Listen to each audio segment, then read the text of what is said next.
Well, it's a great pleasure to be here. And it's not often that one has a chance to address an audience on a technology, as I believe, whose time is now. Well, I've seen the application of technology in manufacturing infrastructure over the years since I have worked only in Larsen Toubro from the time I passed out from IIT Delhi, although I had some stints abroad in studies.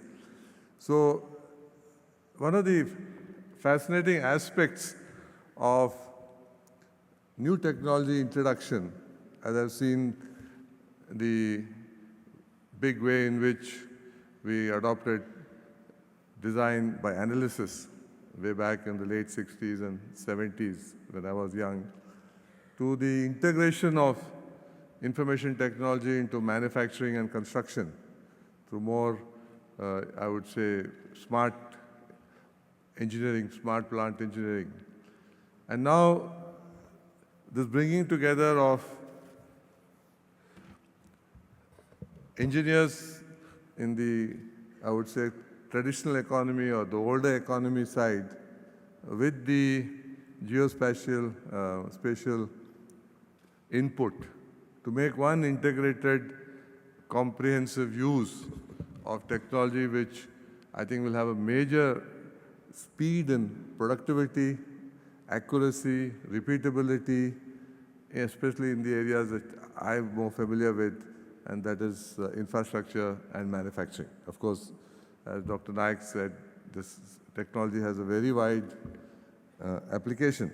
So I think with these words, I think it's a delight for me to be here, and let me just take you through a little bit of actually hands-on feel of some ways in which we, in our own innovative, one of the standpoints of Larsen Toubro has been, we're an old economy company, but I think we've always steeped into use of innovation and technology in whatever we do. And I think that has been the basis for our sustaining power, that over 70 years, we have still, in our own way, remained with our head high.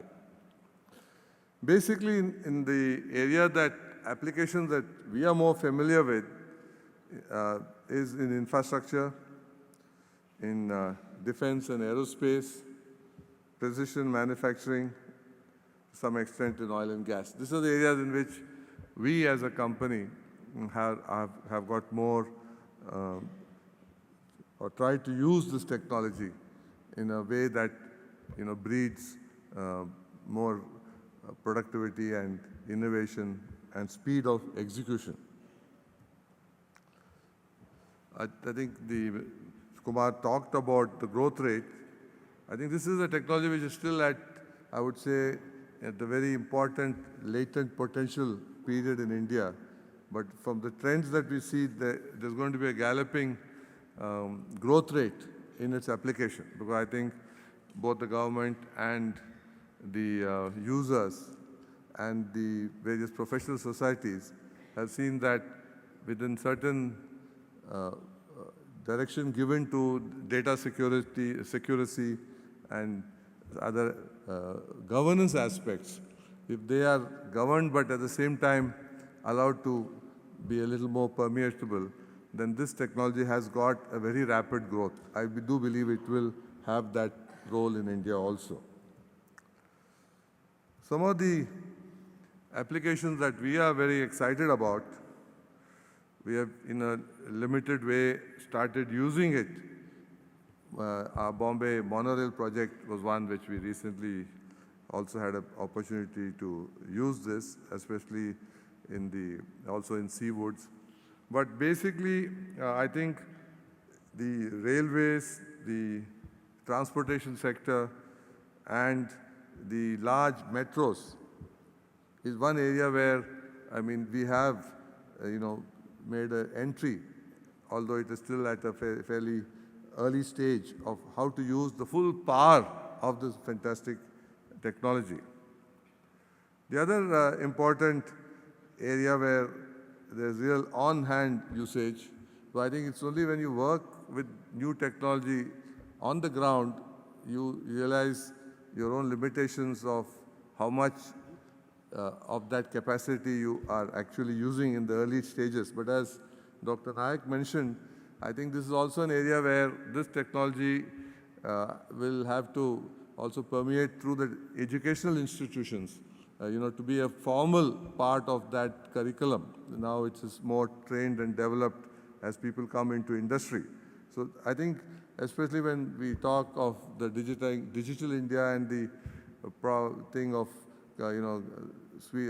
clearing up the Ganga or any other river, whatever we have seen from our limited application, this offers enormous advantage in how we go about it. I think the important part, as we have worked now and internationally also, especially in the Gulf, on very large transportation projects, metro projects, the use of this technology in terms of reducing our estimation effort and improving the accuracy of it, right from earthwork, calculations, optimizing the total cut and fill computation, I think has been very important. I think it's like many of us who grew up before the use of the client-server mechanism when used to prepare estimates for large projects to know what it is today.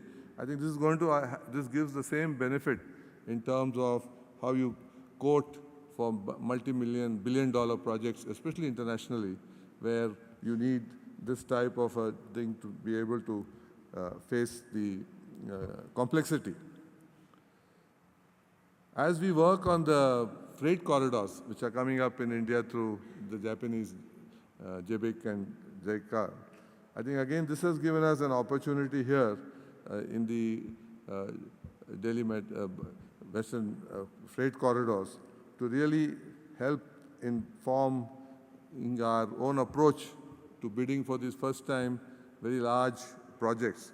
But also these are areas where from the owner side, there is so much of potential which is being used to be able to generate the mechanism for allowing the feasibility and the concept to be also done in a much more fast-track manner. I think from the government angle, from the public sector, and from the national angle, the use of this tool in an integrated form, all these tools, when they first come, they are discrete, separate, but in the integrated form, how they could really form a very powerful basis for this, trillion-dollar economy infrastructure that we need to create year after year. I think one of the recent applications, you may have read in the newspapers, is we have got the first large application in Bombay to really put a very smart city surveillance, intelligent traffic management and emergency response system in place, where really the use of GIS and with digital maps and with IT technology, I think this is going to be one of the very, when you see the conceptual part of it, it is conceptually as good as what is there in London or any of these very well-organized metros. So this, I would say, starting in a small way, which we did in Ahmedabad, this is a much bigger application of the same.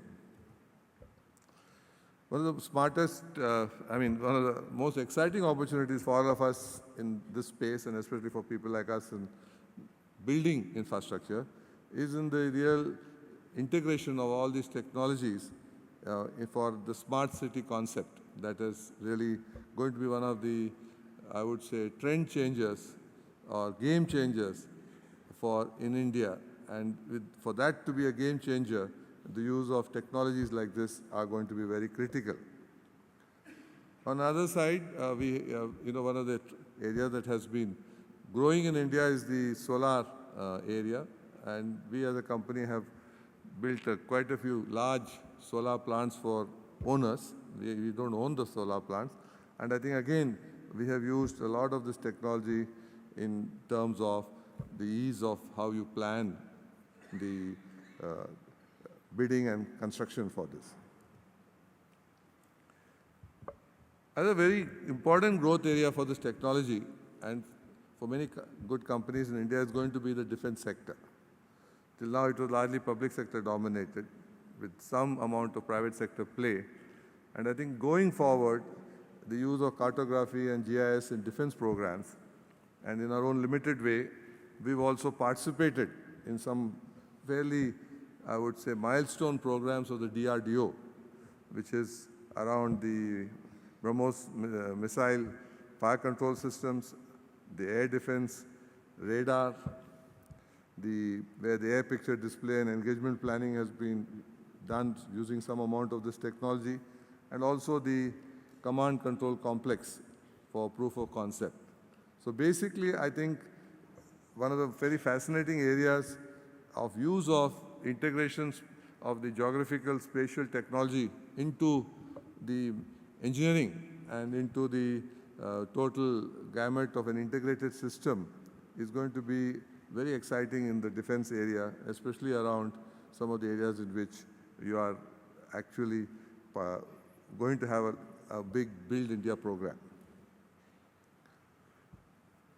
Similarly, in the Navy part, where we have the big submarine program on, and we have a lot of play on this also, where our company has been involved in. I think this is something which is, again, a very exciting area, from the space of the missiles to the temperature sensing and the bathymetric knowledge using this technology for underwater part. One of the earliest uses of, I would say, a combination of engineering and geospatial technology has been in our manufacturing, where we have from time to time, for reverse engineering especially to start with, and then to real engineering, I've been using a lot of laser scanning technology in the areas of shipbuilding and also our normal. When we built the nuclear submarine, which is very very tight in space, I think this is one of the areas where really a lot of this type of technology integrated with the high-end engineering of smart plant oriented, or one of the latest technologies, was brought in together. Finally, for concluding, I think basically, like all technologies which have got a security aspect, I think the data secrecy, and in today's very difficult world, how do you strike a balance between use of technology and at the same time being able to have a control on governance of data secrecy? So I think this is going to be an important part as we build geospatial infrastructure. But I think that through public-private partnerships and with especially the interaction with the government and the planners, this is going to be a very important next step. As I see, I've been around for some time, so I've seen various technologies come in and penetrate industry, and then it becomes a normal way of life. I think over the next 10 years, probably, the geospatial industry, when we look back, will have a similar space. Thank you very much.